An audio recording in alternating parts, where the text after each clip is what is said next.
தமிழ்நாட்டில் 717 டாஸ்மார்க் மூடப்பட்டிருக்கு. ஓகே, இதெல்லாம் விட்டுருங்க. டாஸ்மார்க் அப்படின்னா என்ன அப்படின்றத பத்தி இந்த வீடியோ நம்ம ஃபுல்லா பார்க்க போறோம். டாஸ்மார்க் இது எப்போ உருவாச்சுன்னு பார்த்தீங்கன்னா 1983 23 மே, அதாவது இந்த மாதம் தான் 1983 உருவாக்கப்படுது. இது உருவாக்குறது பார்த்தீங்கன்னா எம்ஜி ராமச்சந்திரன் அவர்கள் உருவாக்குனாரு அதிமுக ஆட்சியில. ஏன் உருவாக்குனா, அதுக்கு முன்னாடி நிறைய கள்ளுக்கடைகள், கள்ள சாராயங்கள்லாம் நிறைய இருந்து நிறைய உயிர் பலிகள் இருக்கும்போது இதை சீர்படுத்தணும், அதுக்காக நம்ம கொள்முதல் பண்ணலாம்னு சொல்லி உருவாக்கப்பட்டது தான் டாஸ்மார்க். டாஸ்மார்க் முதல்ல உங்களுக்கு புரிய வைக்கிறேன். டாஸ்மார்க்னா என்ன? இன்னைக்கு நம்ம பார்க்குற மாதிரி டாஸ்மார்க் கடைகள் கிடையாது. முன்னாடி 2023 முன்னாடி வரைக்கும் டாஸ்மார்க்ன்றது என்னன்னு பார்த்தீங்கன்னா அம்பத்தூர்ல இருந்தது, நம்ம இண்டஸ்ட்ரியல் எஸ்டேட்ல இருந்துச்சு. அது பார்த்தீங்கன்னா ஹோல்சேல்ல இருந்தாங்க. ஹோல்சேல் அப்படின்னா ஒரு சின்ன உதாரணம் புரிய வைக்கிறாங்க. இப்போ நிறைய கம்பெனிஸ் இருக்காங்க, ரிலையன்ஸ், HL மாதிரி கம்பெனிகள் அவங்க பொருள் என்ன பண்ணுவாங்கன்னா, ஏதாவது ஒரு சூப்பர் ஸ்டாக்கிஸ்ட் கொடுப்பாங்க, அவங்க டிஸ்ட்ரிபியூட்டர் கொடுப்பாங்க, டிஸ்ட்ரிபியூட்டர் டீலர் கொடுப்பாங்க, டீலர் கடைகள் கொடுப்பாங்க. இதுதான் கான்செப்ட். நேரடியா பண்ணாம என்ன பண்ணாங்க, தமிழ்நாடு அரசு மொத்த சரக்கையும் தமிழ்நாடு அரசுக்கு எல்லா தனியார் தமிழ்நாடு அரசிட்ட கொடுக்க வச்சாங்க. அதுதான் டாஸ்மார்க்ன்ற ஒரு இடத்துல போய் சேர ஆரம்பிச்சது. முறைப்படி லைசன்ஸ்டா இருக்க கடைகள் மட்டும்தான் இங்க போய் சரக்கு வாங்குற ஒரு சூழ்நிலை ஏற்படுது. அப்ப என்ன, எல்லாம் நியாயமா வரவங்க இந்த லைசன்ஸ் வச்சிருக்கோம், அங்க போய் அப்ளை பண்ணி அவங்க என்ன சரக்கு வேணுமோ போய் இன்டர்ன் போடுவாங்க. எனக்கு கோல் மக்கள் சரக்கு போடணும்னா இதுக்கான கொடுத்தோன்னே இன்வாய்ஸ் கொடுப்பாங்க. இன்வாய்ஸ் பேமெண்ட் பண்ணோன்னா அன்னைக்கு ராத்திரி அவங்களுக்கு சரக்கு அவங்களுக்கு லோடு போயிடும், அவங்க கடைக்கு போயிடும். தனியார் கடைகள் வித்துட்டு இருந்தாங்க. நிறைய பேருக்கு இன்னைக்கு இருக்க ஜென்சி கிட்ஸ்லாம் தனியார் கடைக்கு இருந்து தெரியாது. நீங்க பாண்டிச்சேரிலாம் போனா சொல்லுவாங்க இங்கெல்லாம் பாரு தனியார்னு. அதே மாதிரி தான் தமிழ்நாட்டில் இருந்து எனக்குலாம் தெரிஞ்சு அரசு ஒயின்ஸ் நிறையா இருந்துச்சு. இதில் முக்கியமாக சொல்ல போனால் தமிழ்நாட்டில் சென்னையில் ரொம்ப ஃபேமஸ்னு பார்த்தீங்கன்னா சிந்தாமணியில் பால்ஸ் ஒயின் ஷாப் ஒன்று இருக்கும். அதே மாதிரி ஸ்பென்சர் பிளாசாக்குள்ள ஃபுட்வேல்டுக்குள்ள ஸ்பென்சர் லிக்கர்னு ஒன்று இருந்தது. இது ரெண்டுமே ஆக்சுவலாக ரொம்ப ஃபேமஸ். ஏன் ஃபேமஸ்னா, அந்த பீரியட்ல எம்ஆர்பியில் விற்றது இவங்க 2 பேர் மட்டும்தான். மற்றபடி எந்த ஒயின் ஷாப் போனாலும் எம்ஆர்பியில் வாங்க முடியாது, எம்ஆர்பியோட அதிகமாக தான் விற்பாங்க. அதுக்கான சரியான வரைமுறைகள் கிடையாது, இஷ்டத்துக்கு வித்துட்டு இருந்தாங்க. இந்த சூழ்நிலை தான் போயிட்டு இருந்தது. 2023 அம்மையார் ஜெயலலிதா என்ன பண்ணாங்கன்னா, தனியார் கிட்ட இருந்த எல்லா கடைகளையும் மூட சொல்லி நேரடி விற்பனை கொண்டு வந்தாங்க. இந்த நேரடி விற்பனை கொண்டு வந்த பலன் என்னன்றது நான் அப்புறம் சொல்றேன். இது ஏன் கொண்டு வந்தாங்கன்றதெல்லாம் அவங்களுக்கு வருமானத்தை அதிகப்படுத்துறதுக்கான ஒரு வாய்ப்பா பார்த்தாங்க. ஃபார் எக்ஸாம்பிள், சரக்குல மினிமமா ஒரு சரக்குல நான் ஏன் இது தெளிவா சொல்றேன்னா, நான் சொன்ன ஸ்பென்சர் லிக்கர்ல நான் ஒர்க் பண்ணியிருக்கேன். நான் அதே டாஸ்மார்க்ல போய் நான் ஆர்டரும் போட்டிருக்கேன். அதனாலதான் என்னால இது இவ்வளவு தெளிவா சொல்ல முடியுது அங்க என்ன நடக்குதுன்றத. ஏன்னா இவனுக்கு என்ன தெரியும் சொல்ல நினைக்காதீங்க. நான் அங்க இருந்து நான் அதே டாஸ்மார்க்ல போய் நான் ஆர்டர் போட்டிருக்கேன். நான் வேலையில இருந்த காலத்துல பாத்தீங்கன்னா ஜிங்காரோ பியர்லாம் அப்பதான் வந்துச்சு. அப்பெல்லாம் ஜிங்காரோ பியர் ஒரு கேஸ் சும்மா கொடுப்பான், நீங்க வச்சுக்கோங்க ஆர்டர் போடுங்கன்னு சொல்லி கொடுப்பாங்க. டிஷர்ட்டு, சூட் கேஸ் எல்லாம் கொடுப்பாங்க. அது மாதிரி நாங்க எக்ஸிக்யூட்டிவ்ஸ் எல்லாம் போனா எங்களுக்கு கொடுப்பாங்க, எங்களுக்கு ஆர்டர் போடுங்க கொடுப்பாங்க. ஸோ அந்த மாதிரி நானுமே அந்த இடத்துல இருந்ததுனால எனக்கு தெளிவா தெரியும். என்னை யாரும் மறுத்து நீங்க கமெண்ட் போட முடியாது. இன்னொன்று, இந்த ஜென்சி கிட்ஸ்க்கு தெரியாது, அதெல்லாம் விட்டுருங்க.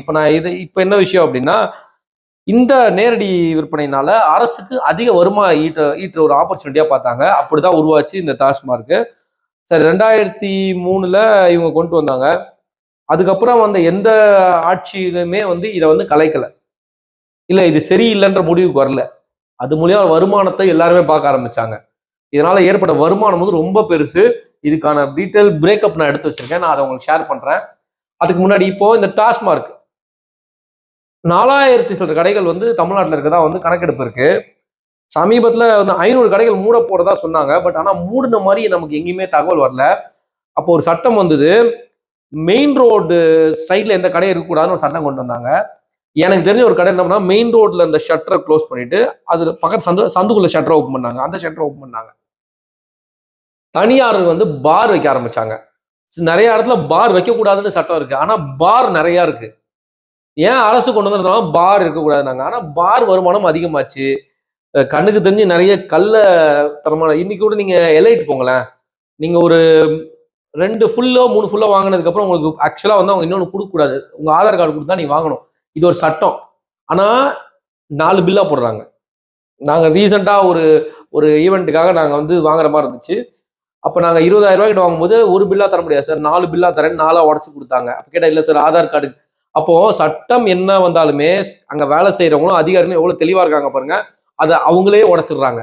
இல்ல சார் சட்டப்படி நான் இதான் கொடுக்கணும்னு சொல்ற விஷயம் அவங்களுக்கு வரல. இல்ல நீங்க வித்தா உங்களோட டார்கெட்டோ இல்லை கிடையாது, நீங்க சொல்லாம ஏன் சொல்ல மாட்டாங்க? இந்த மாதிரி விஷயங்கள் சீர்படுத்த பண்ணணும். ஓகே, இப்போ இந்த டாஸ்மார்க்கோட வருமானத்தை பார்ப்போம். அதாவது 2002 2023, அதாவது ஹோல்சேல் பண்ணிட்டு இருக்கும் போது நான் சொல்றேன் 2002 2003 இதுல மொத்த வருமானம் 2823 கோடியா இருந்திருக்குது. நான் சொல்றேன் 2002 2023ல, அதாவது இது வந்து ஹோல்சேல் பண்ணிட்டு இருந்த நேரம்.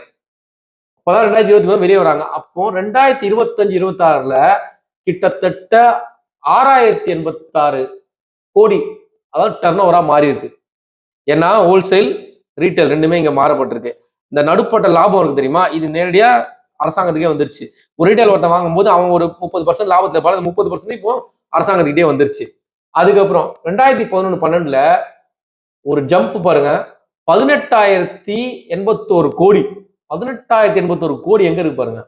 அதுக்கப்புறம் 2018-19ல வந்து 31,157 கோடி. ஏன் நடுப்பட்ட கேப்ல வந்து விஷயம் வரலன்னா, ஆல்மோஸ்ட் சிமிலரா தான் இருக்கு. அந்த ஜம்ப் வந்து பெருசா இல்ல, ஒரு 18,000 10 அப்படி இருந்தது. ஆனா பெரிய ஜம்ப்ஸ் தான் நான் உங்களுக்கு எடுத்து காமிச்சிருக்கேன்.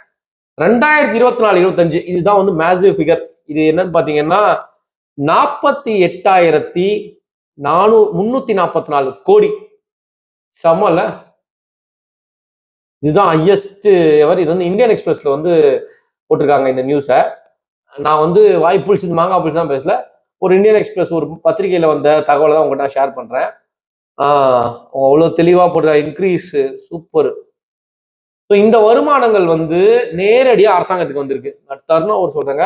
இதுல ப்ராஃபிட்னு பாத்தீங்கன்னா 60% ப்ராஃபிட், கிட்டத்தட்ட 36,000 ரெவன்யூ. இதனால அரசாங்கத்துக்கு வந்த ரெவன்யூ பாத்தீங்கன்னா 36,050 கோடி. இந்த 48,400 கோடியில 48,344 கோடியில ரெவன்யூ வந்து 36,550 கோடி வருமானம் வந்திருக்கு. இதுல வந்து நம்ம இந்த சம்பளம், இந்த கடை வாடகை இதெல்லாம் வந்து ஒரு 10,000 கோடி கழிக்க முடியுமா? அவ்வளவு வராது. இந்த 6,000 கோடி கழிச்சிருவாங்க. 6,000 கோடி கழிப்போன்றேன். இந்த 4,000 கடைகள்ல வேலை செய்யறவங்க, ஐயோ ரொம்ப அதிகமா இருக்கும். அவ்வளவு கழி சொல்றேன் உங்க அப்போ 30,000 கோடி ஒரு வருஷத்தோட வருமானம் ஒரு அரசு நிறுவனத்துக்கு. அப்பனா டாஸ்மார்க் எவ்வளவு பெரிய பிளே பண்ணிட்டு இருக்கு பாருங்க எல்லாரோடையும்.